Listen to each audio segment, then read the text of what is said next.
Bienvenue dans cette seconde séance consacrée à la première séquence d'histoire de quatrième, consacrée à l'expansion européenne au XVIIIe siècle.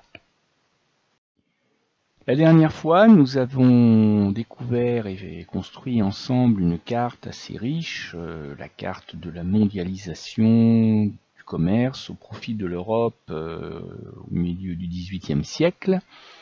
Et après avoir posé le décor spatial, nous allons maintenant planter le décor temporel à l'aide d'une frise chronologique. Et du coup, notre problématique est sans surprise. Quels sont les temps forts de la domination exercée par l'Europe sur le monde au XVIIIe siècle et ses personnages marquants, du moins les temps forts et les personnages marquants qui nous serviront lors de nos études dans le reste de la séquence.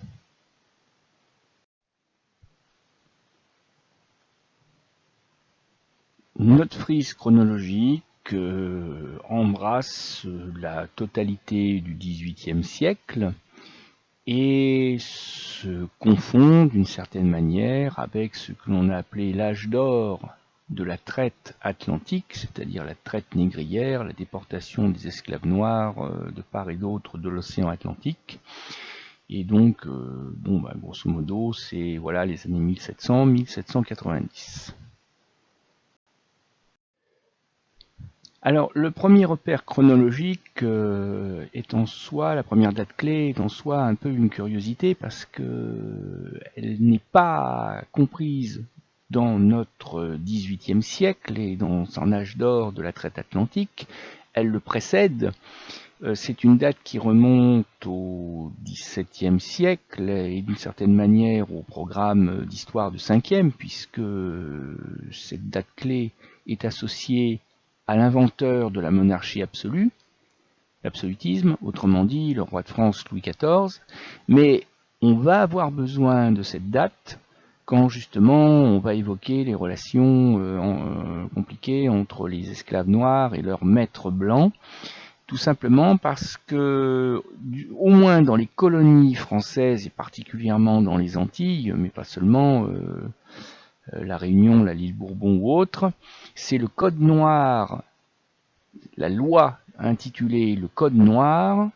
l'édit royal de 1685, signé de la main du roi de France Louis XIV, qui détermine la condition des esclaves dans les Antilles françaises, leurs droits et surtout d'ailleurs leurs devoirs envers leurs maîtres blancs, leurs propriétaires blancs.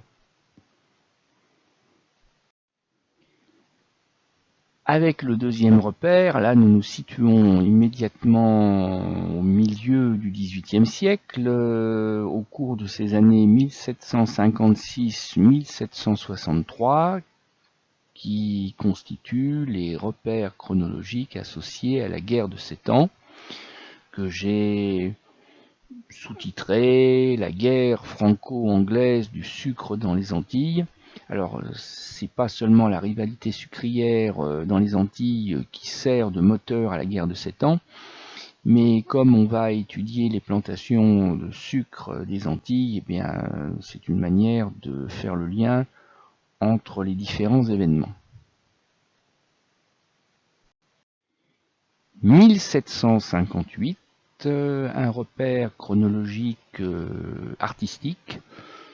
qui peut apparemment ne pas avoir de rapport évident avec notre sujet, mais justement tout l'enjeu de la prochaine séance sera de vous démontrer le contraire.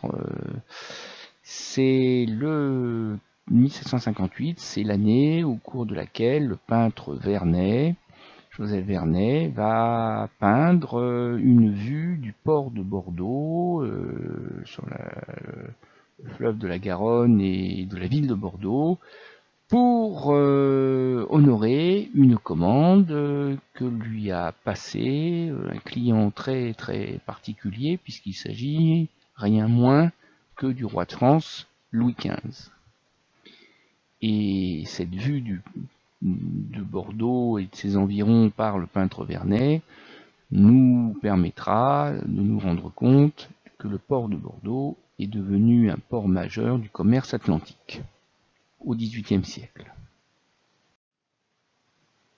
Et justement, comme Bordeaux va constituer un exemple historique majeur de notre séquence, eh bien,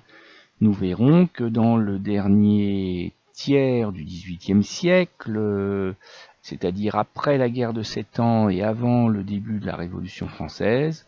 Bordeaux va progressivement surpasser tous ses rivaux, tous les rivaux français, c'est-à-dire Nantes en particulier ou La Rochelle. Bordeaux va surpasser tous ses rivaux du commerce atlantique français. Et ça sera d'ailleurs l'occasion de croiser un personnage historique, un acteur majeur de l'enrichissement du port de Bordeaux, mais aussi de la ville, avec la construction de magnifiques bâtiments comme le Grand Théâtre de Bordeaux. Et ce personnage, acteur majeur, sur lequel on tâchera de faire un petit zoom, s'appelle Jacques Bonafé. Et nous reparlerons de son petit hôtel particulier qui n'accueillait pas des voyageurs, mais qui était l'occasion pour lui d'étaler en public sa réussite économique et sociale.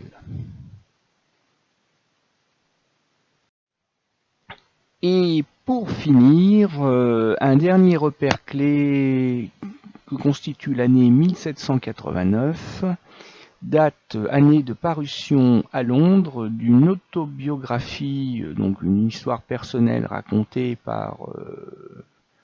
la personne même qui a vécu cette vie. Et l'autobiographe, si je puis dire, s'appelle Olodai Kiano. Et cet Olodai Kiano est particulièrement intéressant parce que c'est un esclave qui a donc subi, enfin on verra, c'est pas tout à fait sûr d'ailleurs, qui a peut-être subi la déportation d'Afrique vers les Amériques, ou qui du moins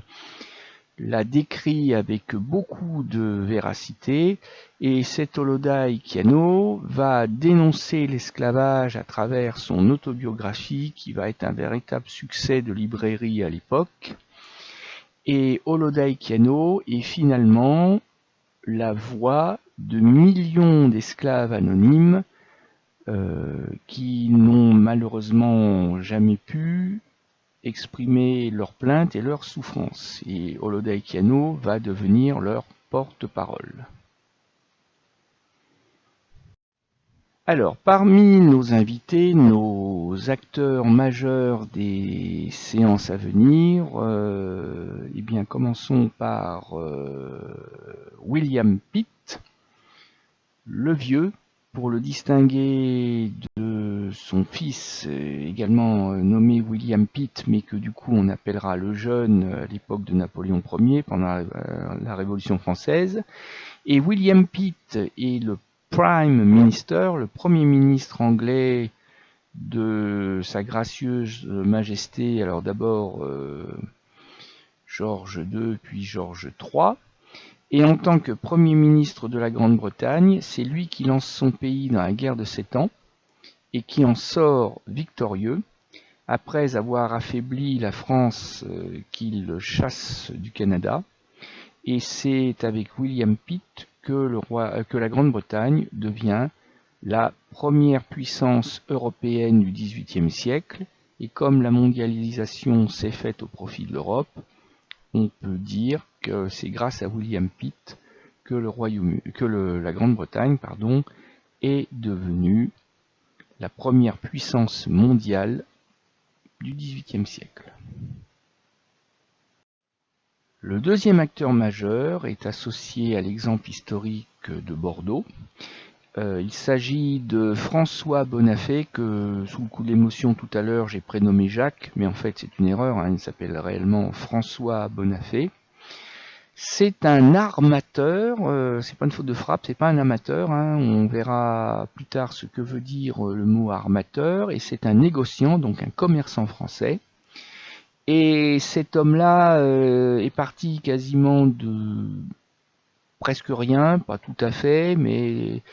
et il a fait véritablement fortune dans le commerce sucrier avec les îles à sucre des Antilles. Et c'est lui qui a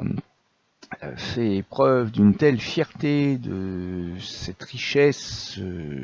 amassée au cours de sa vie qu'il a tenu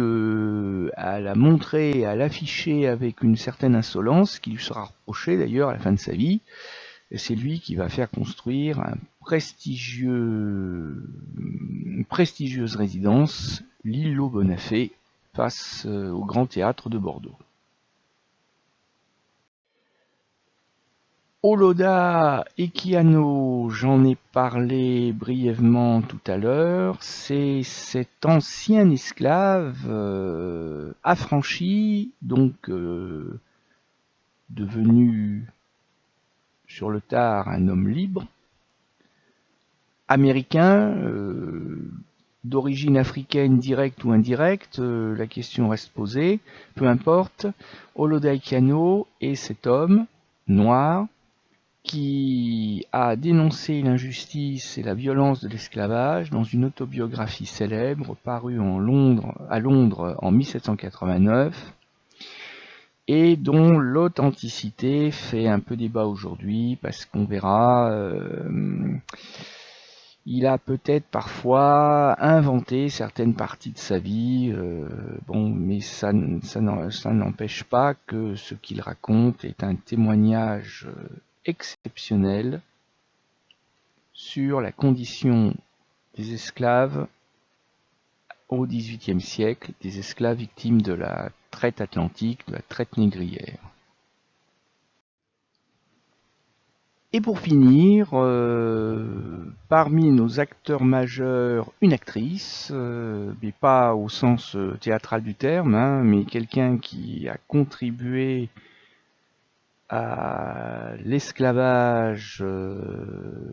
aux Amériques, aux Antilles, mais qui a aussi contribué à l'enrichissement des ports du commerce atlantique français, Mademoiselle Desgaux, qui est une veuve d'un homme fort riche, qui fut d'ailleurs quasiment un ministre du roi, et qui, à la mort de son mari, s'est retrouvée propriétaire d'une vaste plantation sucrière sur l'île de Saint-Domingue, que je surnomme ici l'île à sucre, comme ses voisines d'ailleurs. Voilà, donc vous l'aurez compris, on va étudier 4 dossiers ou exemples historiques au cours de la séquence, l'occasion donc de croiser un Premier ministre britannique, un ancien esclave affranchi, un riche, très riche, colossalement riche commerçant français et une non moins riche et heureuse propriétaire de plantations sucrières. Voilà, c'est tout pour aujourd'hui. Je vous dis à bientôt pour une nouvelle séance consacrée à la domination exercée par l'Europe sur le monde au XVIIIe siècle. À bientôt.